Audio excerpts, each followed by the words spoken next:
As you all know, this session is on growth resilience with special focus on the MSME sector. And this is indeed appropriate, and why is that so? I personally believe that perhaps the MSME segment today represents the most undervalued asset of our country. Because I think it's a reservoir of huge potential which has not yet been tapped sufficiently.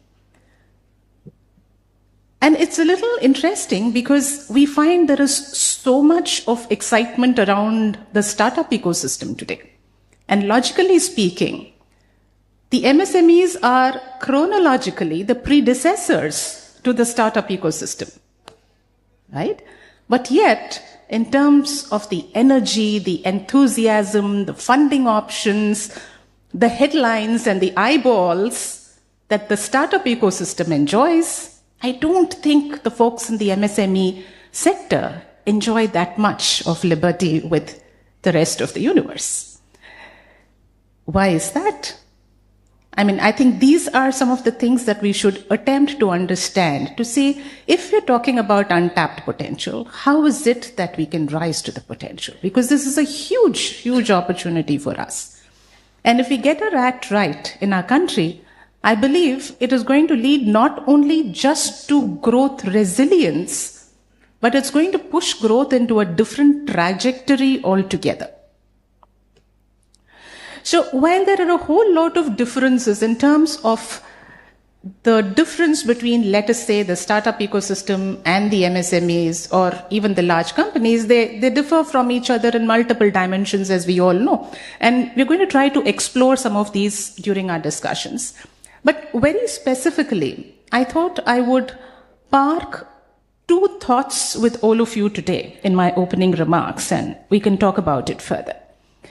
Number one is this whole business of innovation, right? Now, the startups are known for innovation and disruptive innovation at that. But when we talk about MSMEs, it is more incremental improvement than innovation so far. But I see no reason whatsoever why MSMEs in our country also cannot become synonymous with innovation, which really is the best driver of growth.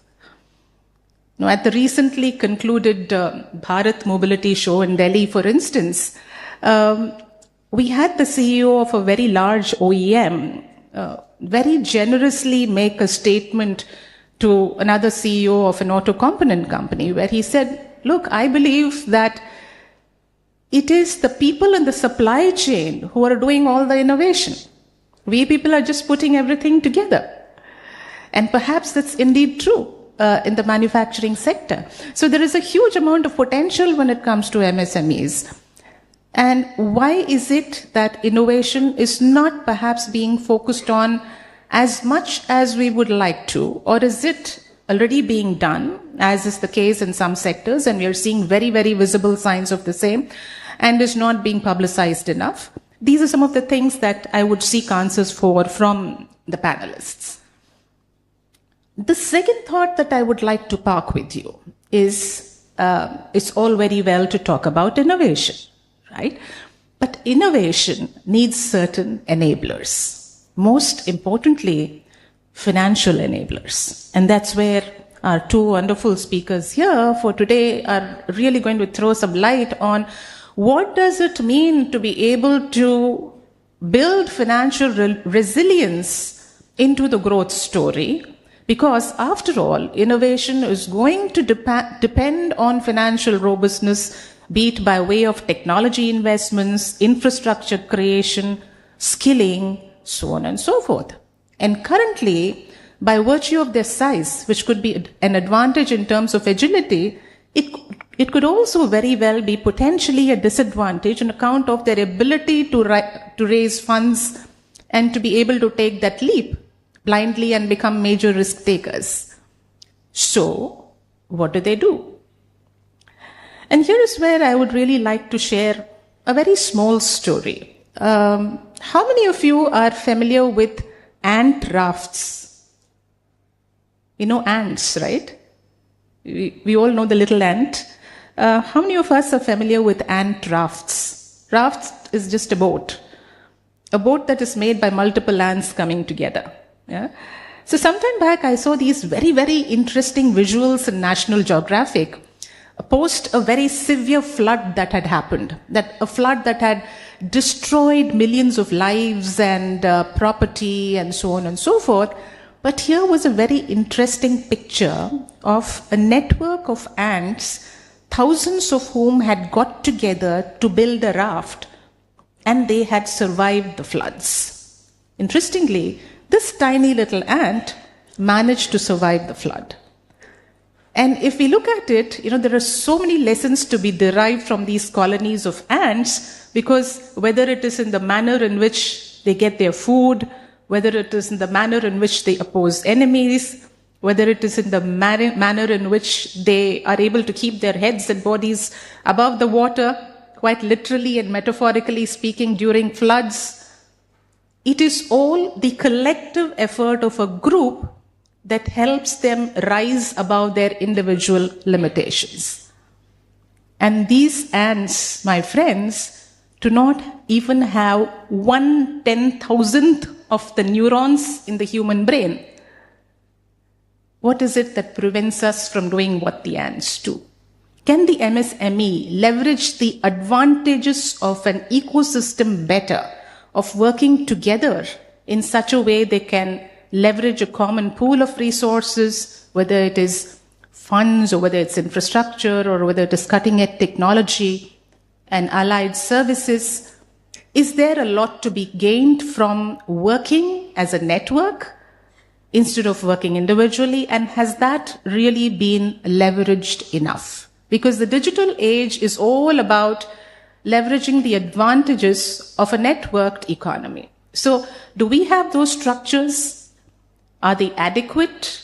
Can we create and reinvigorate those structures which bring these entities together and work together in the spirit of collaboration and cooperation to reach not only their individual growth targets, but collectively reap the potential of what the MSME sector can do for us at a national level? So with those two opening remarks, I think we will definitely talk about many other things. I would like to invite our speakers to give their views and perspectives of the growth story for India. Thank you.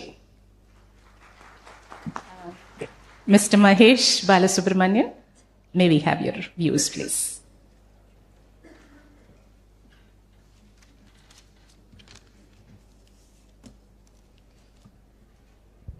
So very good afternoon, ladies and gentlemen.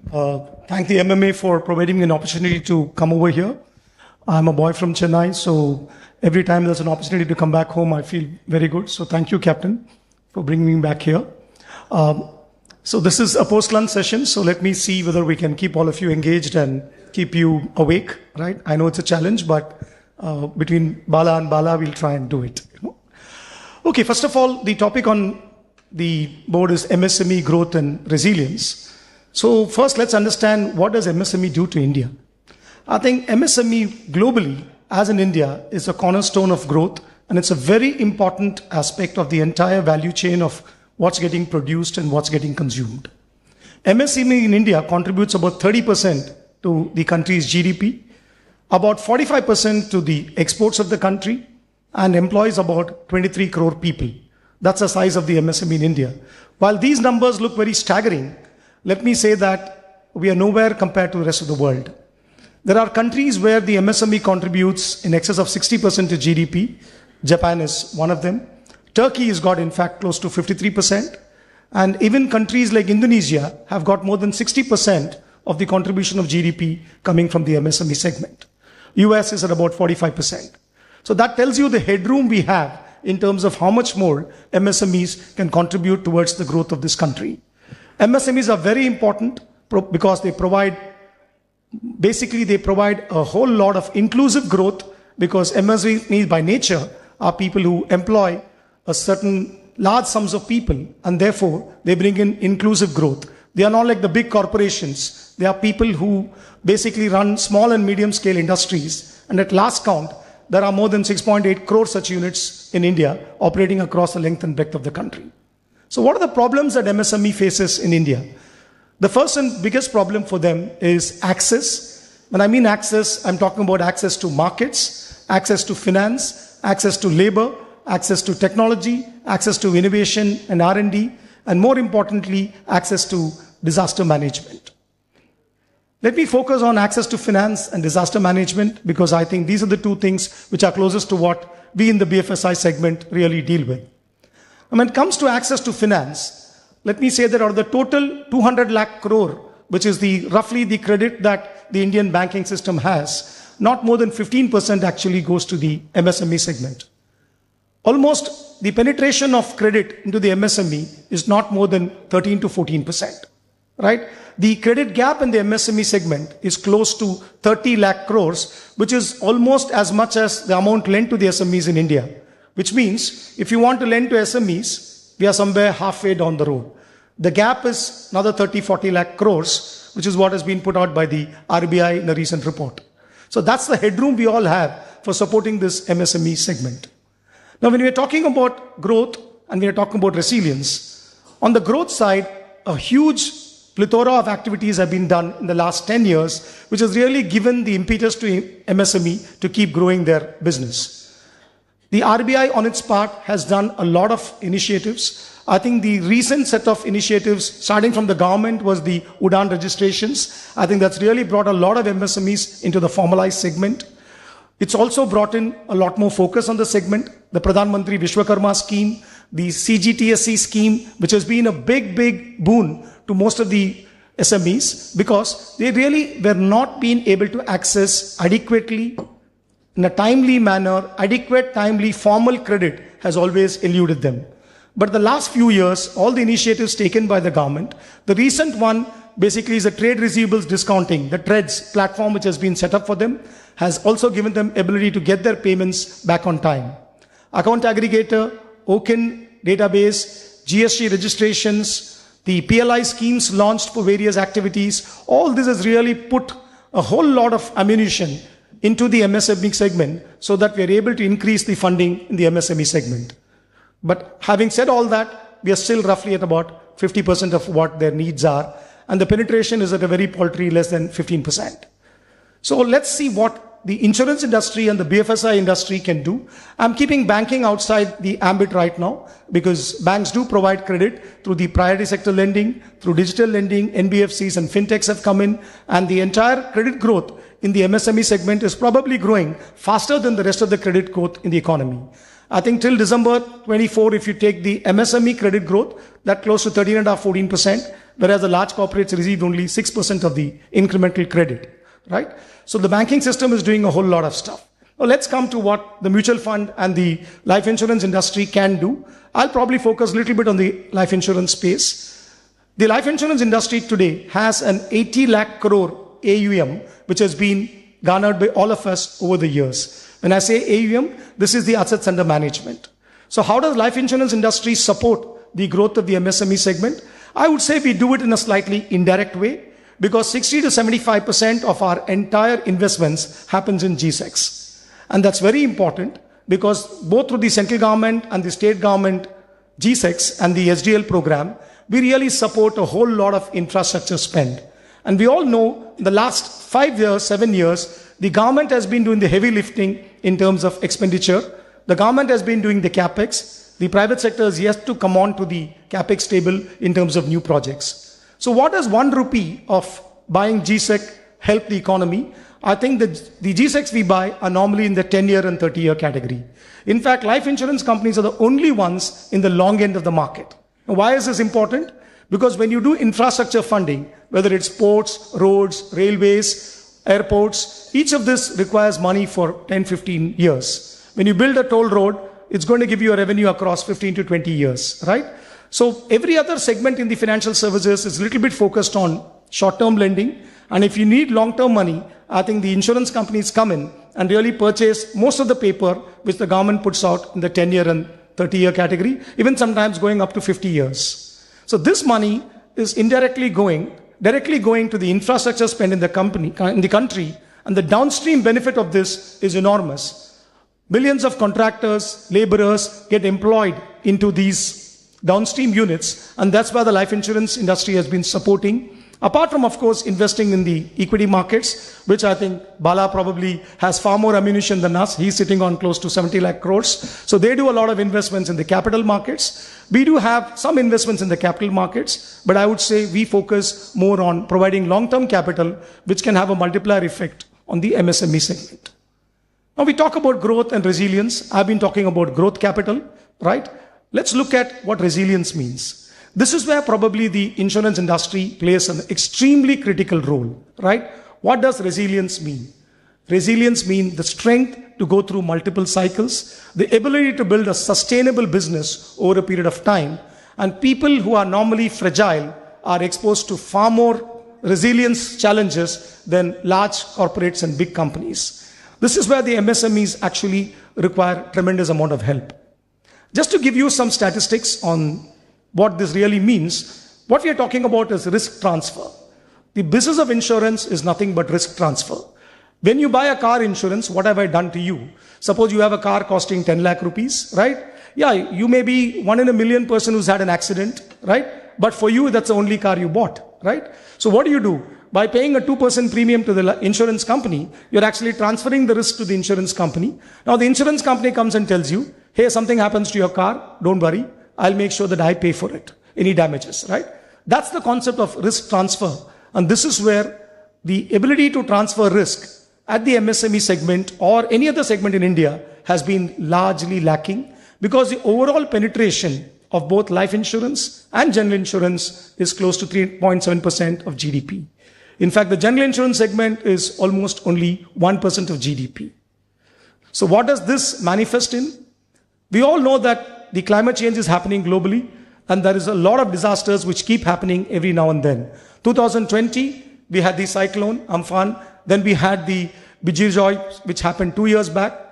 Very sad to say that out of the $130 billion of disasters which have struck India in the last 5 years, not more than 10% is insured. So there is serious underinsurance and lack of insurance. So this 130 billion, almost 90% is paid for by people who are susceptible to this disaster, or they are paid for by governments. What a colossal waste. So this is where insurance can really come in and make sure we transfer the risk out of those people. By paying a small premium, the risk is held by insurance companies. Globally, the extent of insurance penetration in any disaster would be close to 50%. Whereas in India, we are sitting at almost less than 10%, right? So the entire mechanism of risk transfer is what insurance is focused on. And let me tell you how we can come in and help the MSME industry and of course other industries as well. There are two kinds of risk basically: what the entity goes through for its employees, owners and promoters, and what happens to the business. Let me focus on the business side of the insurance segment. The first and foremost insurance that we all provide is fire insurance, which takes care of your physical assets in terms of your factory, buildings, etc. against storm, tempest, earthquakes, and all of this keeps happening in the country, right? So that's why the first set of insurance in terms of protecting the basic factory. The second insurance that we provide is marine insurance, which is really the transit insurance when people are transporting goods from one part or the other when you deal with your supply chain economics, right? The third insurance that we come in is basically product liability insurance, where if your product fails, then what do you really do? How does the MSME promoter or the industry protect itself? That's where the product liability insurance comes. These days, risks are becoming more and more sophisticated. We have a big risk in cyber risk today, hitting almost all parts of the economy, and insurance companies do provide insurance against cyber risk. So there is basic fire insurance, there is product insurance, there is marine insurance, there is professional indemnity insurance, there is cyber insurance. So every kind of calamity can easily be protected by paying a small premium so that you're able to safeguard yourself against any of these untold calamities. Now coming to the individual, I think the employees of the company can be covered through the employees' workmen's insurance. People can take personal accident insurance, health insurance, life insurance, key man insurance for the promoters of the company and key employees, Married Women's Protection Act, which is a wonderful instrument. I don't know how many of you know. If you are running a business and you don't want your family to be anyway endangered because of the liabilities you have taken on your business, you actually take a Married Women's Protection Act insurance, where the proceeds of the insurance in the event of a death will automatically go to the spouse or the nominee, and nobody can take a lien on that amount. Because when you get bankrupt or something happens, a lot of lien will be marked on your assets. This is one asset, nobody can mark a lien. So this really protects the vulnerable people in the society, basically women and children or spouses of businessmen. It really protects them. So we have a plethora of products which really slices and dices the risk that entities have, and we try and provide insurance against any of these calamities. Another very important area of insurance is credit life insurance. A whole lot of borrowing happens, and we all still remember the COVID, which happened just about 3 years back. Happy to tell you that a lot of NPAs of the banking system was protected and picked up by the life insurance companies, where we settled more than 30,000 crore claims because the borrower had taken a life insurance called credit life insurance, which clearly says that if the individual dies, right, the bank will be paid off the loan by the life insurance company. This saved a lot of NPAs in the banking system. And this kind of credit insurance goes a long way, again, in making sure that we build a resilient society. Similarly, credit guarantee insurance, surety bonds, which are in place now for contractors. These products have also come in to make sure that we give an umbrella protection to all our customers. Now, if all these products are available, then what's the problem? Why are we not able to protect the MSME segment? I think the problem lies in AAA, which I call awareness, accessibility, and affordability. India is still a largely underpenetrated market because we've just not been able to reach out to the various parts of this vast country and make sure that our products, awareness is built about our products, and we are able to build also affordability and accessibility to the population. So what's the solution that we are looking at? The solution is the IRDA, in fact, has put out a mission called Insurance for All by 2047 as part of the Viksit Bharat initiatives that everybody is taking. And the solution lies in what we in the industry have started calling as Triple B. So what is Triple B? The first and foremost B is something called Bima Sugam. This is a portal which is expected to be launched very quickly, shortly rather. Bima Sugam is probably the ONDC version or the Policy Bazaar version of service and sales to individual customers and corporates, etc., on the insurance platform. This will include every life and non-life insurer, totally about 70 insurance companies, all intermediaries, claims assessors, intelligence bureaus, everybody will be in this ecosystem, and that will really democratize the purchase and the servicing of insurance policies across the spectrum. The second is Bima Vahak. Bima Vahak is nothing but a business correspondent model version for the insurance sector. The insurance industry is planning to hire largely women who will probably be the Bima Vahaks, who will go into the villages and then be able to distribute insurance using a mobile interface where they'll be able to enroll customers onto the insurance platform. The third is a product proposition called Bima Vistar, which cuts across life insurance and general insurance, where for a small price of, let's say, 1,000 rupees or 2,000 rupees per annum, or even 1,000 rupees per month, right? An individual will be able to get a package of all the insurance that he or she needs, which includes life, a little bit of health insurance, hospital cash, fire insurance for the residents, and maybe a personal accident insurance. So these are sachet type of products which are going to be launched soon. So this, I would say, is the AAA and BBB approach to make sure that we are able to bring in a huge amount of risk mitigation into the industry, which I think is a prerequisite for building resilience. Growth always comes once you preserve something. Thank you.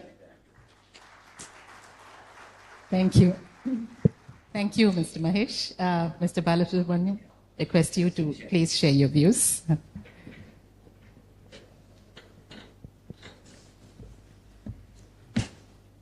Thanks, Mahesh. Mahesh has made my job a little easy, giving a lot of insight on the sectors. I just remember SME as a sector. It's now widely talked about, and now a lot of people can take pride in having created a success story for MSMEs and SMEs in the country. Thanks to the Prime Minister's vision of making India self-sufficient by announcing Make in India kind of theme. That's the way the whole thing that started. Sabka Saath, Sabka Vikas, Digital India, Make in India. All of them set the vision for the SMEs sectors, which can be, which as Magesh mentioned, about 30% of GDP coming from MSME sectors. 45% of the employment is provided by the SME sectors. I remember having spent 30 years in the Indian mutual fund industry. I remember there was a vision in the year 1992 to set up a separate exchange only to help companies to raise equity capital, which is the OTC exchange was set up by none other than Ravi Mohan, who is of course no more, who was part of CRISIL. And he set it up under the guidance of ICICI and financial institutions. And it took a lot of time for this to take off to where we are today. I just want to give some data points. SMEs, MSME sectors, especially in the finance world, I think Madam spoke about financial engineering, which is also equally important for the survival of SMEs. One is the business model, and second, the business segment in which you are in. And if you want to make it sustainable, your cost of capital should also be more affordable so that you are able to get a right return on investment. And we have moved away from guaranteed return scheme that used to exist for power sectors, which are dependent only on the guarantee of return that you give, on the basis of which companies used to undertake expansion of their business. Has moved away from that, and today cost of capital has become one of the lowest in India. The reason it happened, I think MSME, this is one of the issues which I always used to face, is you go to the bank for borrowing, the ask rates for the lending used to always be the highest. Used to be in double digit in excess of say 18% or 20%. If you have to say borrow from banks, then when you are return on equity or return on investment is itself is going to be only about 18 or 20%. And if you are going to borrow at about 18% plus, then naturally you will always be discouraged to build a business, or making a bankruptcy also equally high. In fact, post-COVID, I think India discovered the real the policy making which US has always been successful in providing a guarantee for the borrowers by way of government guarantee. In fact, the big turnaround that came for Indian MSME sectors post-COVID, when the government of India discovered for the survival of small-scale enterprises, not only help them actually grow in their business, also provide the right level of employment and build the right level of skill set, therefore right level of employment, and produce not only for the nations and produce for the global market also. And since the time the credit guarantee scheme was introduced, all of them in fact have become dealable. In the sense you can deal with them from the credibility point of view. In fact, the entire MSME segment was funded only by public sector companies, State Bank of India and BOB. Their money is available at, you take a working capital loan, then you are able to get an access to the money. But they do have, of course, limited resources through which you can give money. Therefore, they cannot expand big time. In fact, when the guarantee was given, that is the time most of the private sector banks, which otherwise would have felt whether they can deal with this kind of company in the absence of proper IBC law, NPA recovery systems, and whether the business model is right, whether the promoters are trustworthy, whether the business model can actually make it grow for a long term, and so on and so forth. Many doubts used to be there. I think post these guarantee schemes, and most of the banks started dealing with them. And what good it did, it not only brought down the cost of capital, most of the banks also could experience the business much better than what otherwise they would have perceived to be. I mean, most of the banks would have made an assumption. Of course, one, you make your own assessment on the form of real balance sheet analysis. Second, you also make an assessment on the individuals running the business. And when there are many unknowns, and which otherwise you don't get in the balance sheet, the only way you can get at it is the way you behave in your servicing your debt. In fact, that created a track record, the equivalent of CIBIL score, if you have to take, and the scores of most of the MSME companies today actually has become one of the best in the country because of the government guarantee scheme. Even today, I was quite happy to see in the recent budget, Government of India extending the guarantee schemes for another 10,000 crore for SMEs. This, in fact, has done a revolution in the Indian country, because of which SME sectors not only could grow, they could not only contribute to the success of the India success story, they could also contribute close to about 46% of exports is actually being met by MSE segment. The second which has also happened is, I think as it is known, India is a vast country. Definitely the SME's presence is there across the country. I actually, as the CEO of IIFL Mutual Funds, I do undertake every 3 years as a CEO Yatra to go down to the various parts of the market. I started from Trichy sometime back, and to my surprise, I went through my purpose of tracking these markets is more to understand the digital economy evolutions, then how they are contributing to their business success, and how the financial literacy is improving, because I am coming from the mutual fund, how it's improving, and how the UPI payments are also being used by the common man. This is a whole topic in which I was going around the country. I started from Trichy, because that's a place where even Prime Minister started his first canvassing for his first Prime Ministership when he came. He started from Trichy. Then I said, let me start from Trichy since I also come from the same town. I met a company which is, of course, about 200 crores turnover company and producing motors for renewable energy, especially for the windmills, and both the pole as well as the motor he makes from Tanjavur and exporting to Baroda and Delhi and other parts of the country. Just imagine that being a place which is an industrial belt, known as industrial belt. It is the first industrial belt that Tamil Nadu has created. And somebody is sitting there and producing equipment which is being supplied to the rest of the country as well as the rest of the world. So that's something which I saw very interestingly. A similar tour when I did between Pune and Ahmednagar. And I found companies who are traditionally in the sugar belt. And as you know, the sugar industries goes through a lot of vagaries of government intervention, pricing restrictions. The moment inflation goes up, you definitely put a restriction on pricing on the sugar industry. Therefore, sugar industries goes through their own challenging period. In fact, since the time they made the sugar industries more viable, there is a policy making. The moment they made sugar industries more viable, by making some of the productions actually be used in ethanol in the mix of your petrol, it did two good things. It actually made the profitability of this segment become more visible, viable for the business to run. At the same time, even from the consumer point of view, from a country's point of view, it also could help in saving dollars, import of dollar, we could save many dollars. Therefore, it did good for the industry. The same thing happened in the case of power sectors. Power sectors have gone through so much of revolution in the country. There are many companies in this sector that are small scale enterprises giving solution for certain few pockets of this industry's requirement, which is nuts and bolts kind of things. There are many such companies that are existing in the country. In fact, they have got the significant benefit as a result of these measures which the government of India took in the last 3 years, which I could witness it myself. I also met a company who was almost about 60-year-old company. It does the testing for bikes from safety point of view. I was very surprised to see this company doing a bike testing from a road safety point of view, putting in Pune, doing it for TVS Motors and other such companies, Hero Motors and other companies, having a turnover of just about 60 crores, having a profitability of roughly about 15 crores of profitability, which almost about 20% of their turnover comes from a profit. Again, SMEs, very clean balance sheet. So therefore, in the last few years, I think the capital has become cheaper for them by way of borrowing. As a result of that, most of the companies actually could sustain their return on their investment. Therefore, they could actually plan their aspiration to make it bigger.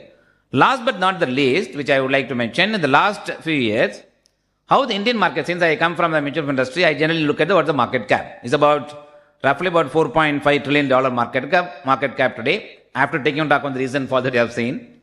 And out of $4.5 trillion, roughly about in the Nifty 50, taking the Nifty 50 is the representation of the large set of companies that are listed, like FANG stocks and so on and so forth. The large companies are listed in the Nifty 50. The rest of them represents the smaller size companies. Nifty 50 cutoff is about 40,000 crores is the cutoff. 50th company cutoff is 40,000 crores. Then you go down, and then we have many companies in the 5,000 crore market cap, 2,000 crore market cap, 3,000 crore market cap. In fact, to my surprise, to one of the numbers which I saw about 5 years back, the Nifty 50 companies used to dominate roughly about 65% of the overall market cap. Overall market cap of total market cap of country, if you take, 60% of the representative coming from Nifty 50 companies. The same number as I speak today is about 48%. That means Nifty 50 companies remain Nifty 50, no change. But other companies have grown so big, the representation of the rest of the companies actually today, the large component of the Indian market cap, which essentially means the company's ability to grow, seek capital from the capital markets have gone up. because of the business model undergone a change, cost of capital has come down, their access to equity capital has increased. In fact, SME exchange, I think equivalent of OTC exchange, I just referred in the beginning, the OTC exchange could not be successful because of lack of vision, lack of facilities, and lack of policies for enabling companies to access capital. In fact, since the time SME exchange was made successful, companies with just a simple vision of about 10 crores turnover, 5 crores turnovers, or 20 crores kind of turnover, such a small companies could raise equity capital from the equity market and therefore raise money from SME exchange, and basis which they could actually build their business model. In fact, there was a day I was actually seeing one of the company raised equity capital. As you know, in today's world, anything that happens, it can come immediately in the digital medium or maybe social medium. Either you can appreciate, you can criticize it, right? Both you can do very much. There is one company, which of course I am not naming it, raised about 2 crores on a 10 crore turnover company. 2 crores or 3 crores they raised from the market. And stock price of course went up by multiple number of times. It came as part of the criticism. And I happened to be and SEBI on the same day discussing with one of the members who gives approval for all these IPOs. And he asked me, what is the news, Bala? What is the market is saying? Anything specific that I must know? Then I said, sir, you are doing such a good job on enabling companies to raise equity capital from SME exchange. People also criticize you for having given approval for a company which does not have the big track record, does not have the big balance sheet. You are also giving approval for such kind of companies to tap the capital market. Concern is right. And at the same time, the answer that came from SEBI, here he said we are in a position of enabling companies to raise equity capital. At the same time, we also have a duty to ensure every company who raises equity capital discloses everything that they are there. Then he also made a comment, if you expect a 10 crore company to have an office in your building, Bala, in Bombay, in India Bull Center, and expect him to have a lavish office and pay actually huge rental, and then be profitable in a 10 crores turnover, how will he be profitable? He has to operate in a place which is more like a small factory or hutment. And as long as his business model is genuine, as long as people are genuine, as long as he is able to actually have proper customers that he has, he doesn't cheat anything, that we must enable. That's why I think that's why India. He said, Government of India is very clear about ensuring every person in the business or small business, however small it is, they must have an access to the Indian capital market through the SME exchange. I found it so interesting. I said, one side, we being in the market, whenever the market crashes, we do make our own opinion comment. At the same time, the enabling provision that now is coming in the policy making is also to ensure that deserving people should get access to the Indian capital market. And that's something I feel extremely proud, the way Indian market has evolved in the last 2-3 years, making money available for companies, which largely is coming from mutual fund, HNIs and individuals into these kind of companies. In fact, as a result of that, 65 lakh crores of Indian mutual industry that manages, today roughly about, out of which roughly about 6 lakh crore is coming into the segment that invests only in the small and mid cap. Though people can say in the last few days of market fall, people can say anything, but the fact of the matter is the pool that was available has gone up quite significantly. So that's something is a beauty that has happened in the Indian capital market. This is what in my own belief is, in order to fulfill the dream of India to become a $10 trillion economy, we need the whole ecosystem to grow. In my own belief is more and more companies will get benefit out of the change in the regulation, change the mindsets, change the banking, the way they deal with MSMEs, and who used to be untouchable maybe about before COVID. After COVID, all have become touchable.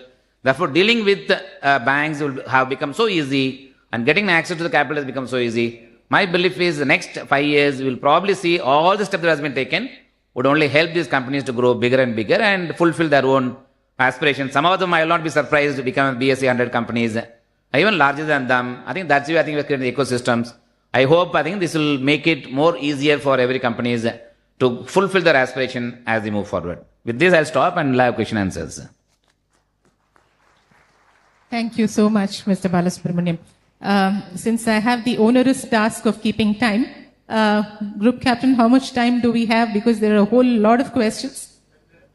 10 minutes plus? So, okay, then I'll restrict my questions to just one each, and then jump on to the audience question. You mentioned, Mr. Mahesh Balasubramaniam, that there is a significant gap in terms of the credit available and the credit uptake from the MSMEs.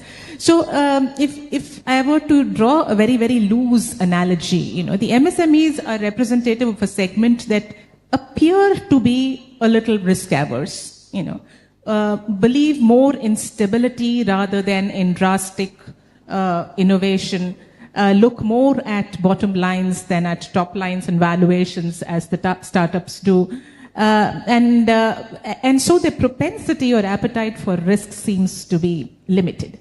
So do you think this time has come for them to break out of those shackles, or as we would do in terms of balancing our portfolio and say, no, debt fund also has an equal place.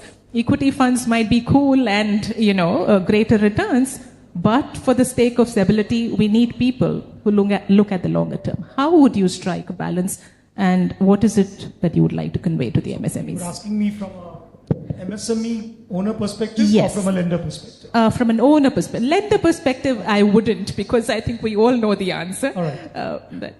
No, I think MSMEs by nature, I think over a period of time, they've expanded their ambit of operations. And I think every entrepreneur, if you ask me, right, would like to grow and would like to become bigger. I can't think entrepreneurship itself means that you're able to take the risk and you want to keep growing.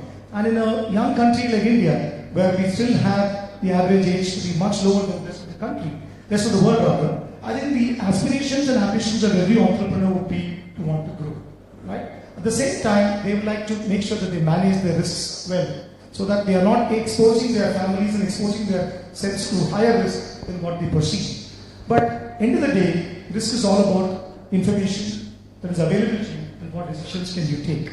I think, as I spoke about access to markets, access to opportunities, if we are given to them, I'm sure they would want to continue to grow their business. For instance, today in this digital age, there's so much of opportunities being given to MSMEs through the ONDC network, through what Amazon and Flipkart are doing. I think this is throwing up a whole lot of opportunities for them to increase their quantum of business. The credit guarantee schemes, which is coming from the government side, also gives them some amount of comfort that they can borrow at a good rate. Otherwise, they were going to the informal sector, which was making them greed and borrowing at a very high rate.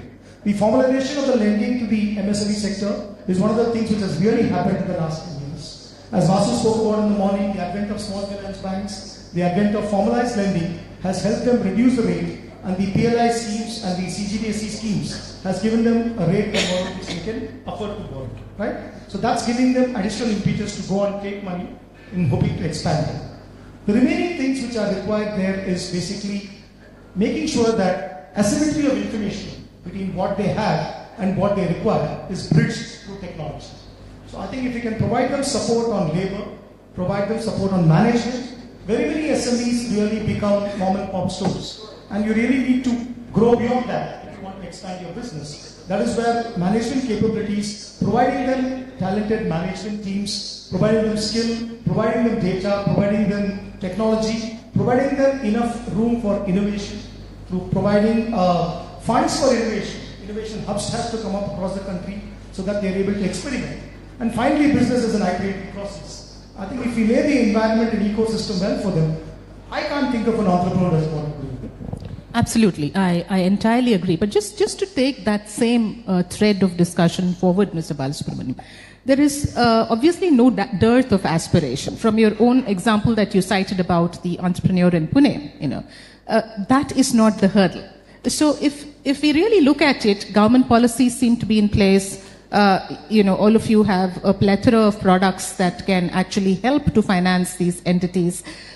Do you then think that the key inhibitor is a mindset issue, because you have your ear to the ground in terms of what the MSMEs are up to? So it's all very well to say that we have a certain level of aspiration and we have huge potential. Quite obviously, we haven't gotten there. Do you see this as a potential mindset issue where somewhere we seem to be still holding on to the old economy kind of a thought process? Is that what differentiates those MSMEs that are going fast from those that are not going adequately fast? Is it a mindset issue? I think I saw a bit of mixed kind of reaction. I think I said to the example of two examples I mentioned. Yeah. I think most of them, of course, appreciated the enabling provisions that was being made. Because one of the gentlemen appreciated, I asked him, which is the one good thing of government you like the most? Is the GST. And I said, why? Because a single tax, single filing of return. I'm okay, I pay 2-3% more, it's fine, but at least I don't go through the hustle of going to the tax authorities and so on and so forth. He really liked that. At the same time, the other gentleman whom I spoke to, especially on the power sector, while he thought about closing down his the equipment that he's making actually that is being used for the thermal power plant. But the reason why he was doing it, that ESG was hanging over factors worldwide. Therefore, he thought his business will not be sustainable. And suddenly, post-COVID, his business model started booming. But he's still not very sure whether we should continue to make investment, given the fact that over a period of next 3 years, 5 years, ESG will come into place, his business model will come into the question marks, where does he expand, and so on and so forth. So this is one of the dilemma which I saw some of these. They're able to expand the business beyond certain point. So this is one. Second is the next generation. I think some of them actually next generation, some don't want to run the business, they want to actually get into employment, go overseas and so on and so forth. Some of the promoters felt, I am the only one, now am I going to daughter or son, but they may not have the big vision. Some of them of course have big visions. This is some of the challenges, concern that was being expressed and some of them. But leave aside this, but definitely I think most of the people did feel that from the banking industry I am getting money, but they don't have an aspiration on going to the market for raising equity capital. At the moment you raise equity capital, then you are answerable to larger shareholder systems on a quarterly basis. And there is one company whom I met, a listed company based in Aurangabad. I did ask him actually, how do you manage your quarterly results and communicating with the investors? I don't do it. As a policy, I don't do it. Therefore, everybody knows what is my operating style of management. So this is something which I saw. But clearly, I think the constraints could be the business model sustainability, because these are the established business model over a period of time. And the way then the world is changing, as I mentioned about automation, technological adaptations, and new model coming in, and like EVs. Those who are in the traditional space, I think they do themselves have certain element of doubt and apprehensions how the business will grow. Right. So, just at the same time, I also want to just mention, but most of the companies I met, they also felt happy about developing skills. For example, the company which I met in Trichy, she made an interesting comment. The person who actually delivering a chai there, a coffee and tea, it's a transgender. And she felt happy. I have recruited actually every year about 4 or 5 transgender recruit to work in my factory. So they feel happy. They also feel happy about providing employment to people who otherwise may not get employment in any of the organized sectors. Right. So just a quick poll in summary. Top 2 inhibitors, top 2 facilitators. Very, very quickly. 30 seconds. I think facilitators, I would say. No. What are the top 2 inhibitors in your opinion and the top 2 facilitators in your opinion? I think one is, I think creating a mindset for technological adaptation. Is that an inhibitor? Inhibitor, okay. Inhibitor.